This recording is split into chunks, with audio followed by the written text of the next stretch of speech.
El temps passa inexorablement per a totes les vides i tots els fets del planeta, i és per això que a data d'avui arribarem al que fa 267 de la gota freda que va devastar diverses comarques del nostre país i va afectar la vida i els costums de milers de persones.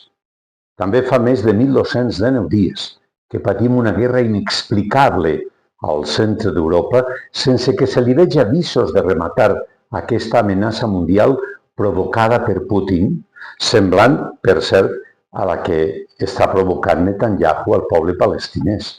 Molt més greu al poble palestinès. Davant de tota aquesta ignomínia, sols resta dir una i mil vegades ja està bé.